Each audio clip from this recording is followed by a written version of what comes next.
आदरणीय सभापति जी, एमएसएमई का बहुत बड़ा नेटवर्क जितना सामर्थ्यवान होता है वो लंबे अरसे तक इकोनॉमी को एक ताकत देता है।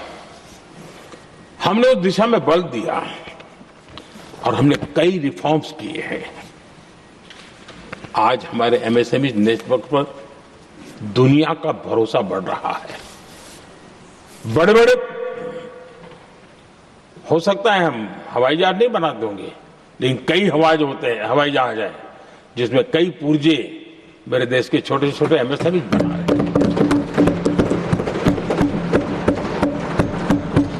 आदरणीय सभापति जी, देश में हुए इन प्रयासों का नतीजा सबके सामने है।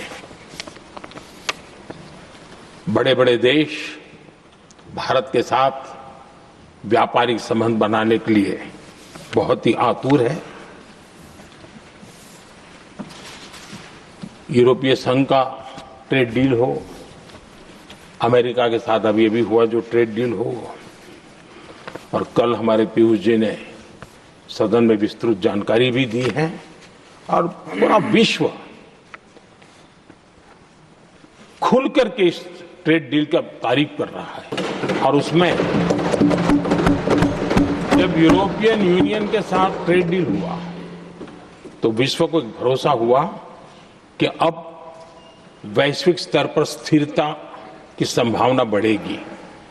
अमेरिका के साथ ट्रेड डील होने के बाद विश्व को और भरोसा हो गया कि जो स्थिरता की एहसास हो रहा था अब गति का भी एहसास होने लगा है। अब विश्व के लिए शुभ संकेत। आदरणीय सभापति जी, इसका सबसे बड़ा लाभ हमारे देश के नौजवानों को होगा। और जब मैं नौजवान कहता हूं तो उसमें मध्यम वर्ग का भी नौजवान होता है, शहर का नौजवान भी होता है, गांव का नौजवान भी होता है, बेटा भी होती है, बेटी भी होती है। और इसलिए उसे टुकड़ों में न देखा जाए। मेरे देश के युवा के सामर्थ्य का हमें गौरव करना चाहिए, और उनके लिए पूरा विश्व बाजार अब खुल चुका है। अब उनके लिए अवसर ही अवसर है। और मैं उनको कहता हूं, आइए दोस्तों, मैं आपके साथ कंधे से कंधा मिला करके खड़ा हूं। हिम्मत कीजिए, बढ़िए। देश आपके साथ खड़ा है और दुनिया आपका स्वागत करने के लिए इंतजार कर रही है।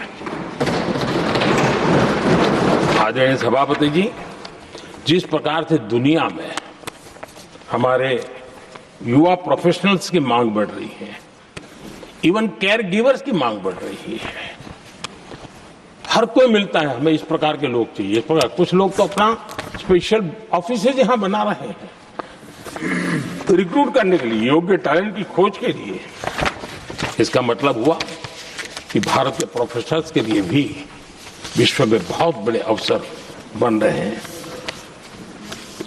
आदरणीय सभापति जी, ये संसद का उच्च सदन ये एक प्रकार से राज्यों का प्रतिनिधित्व करता है।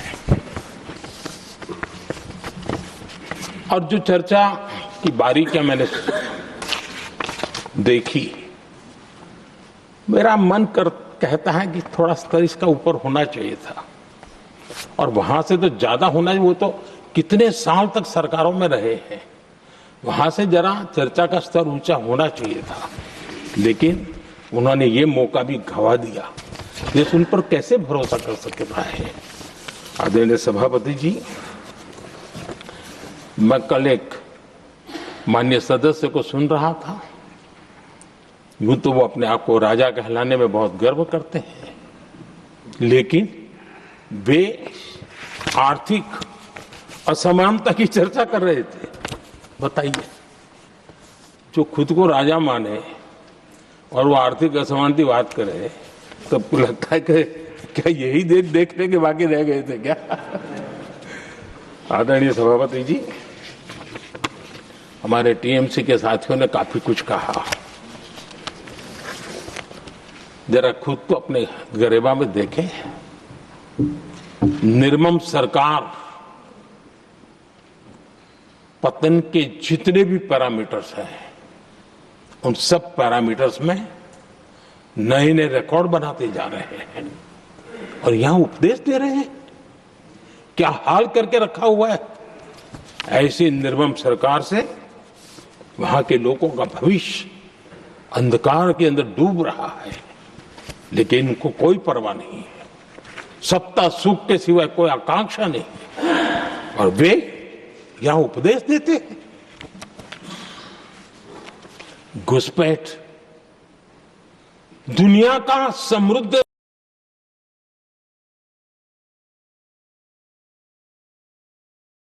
को बाहर निकाल रहा है। हमारे देश में घुसपैठियों को बचाने के लिए अदालतों को तब तक प्रेशर पैदा किया जा रहा है।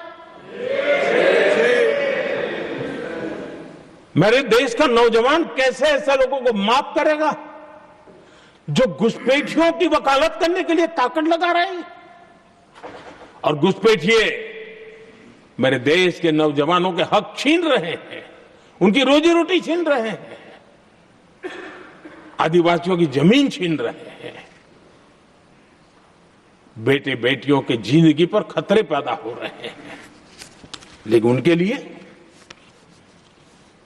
महिलाओं पर अत्याचार होते रहे। सत्ता नीति के सिवा कुछ करना नहीं और वो यहां पर हमें उपदेश दे रहे हैं।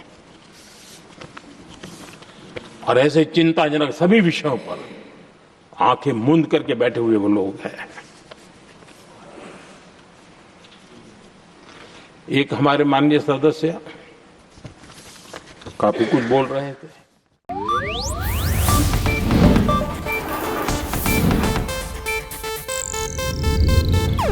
ಇದು ಏಷ್ಯಾನೆಟ್ ನ್ಯೂಸ್ ನೆಟ್ವರ್ಕ್ ಪ್ರಸ್ತುತಿ।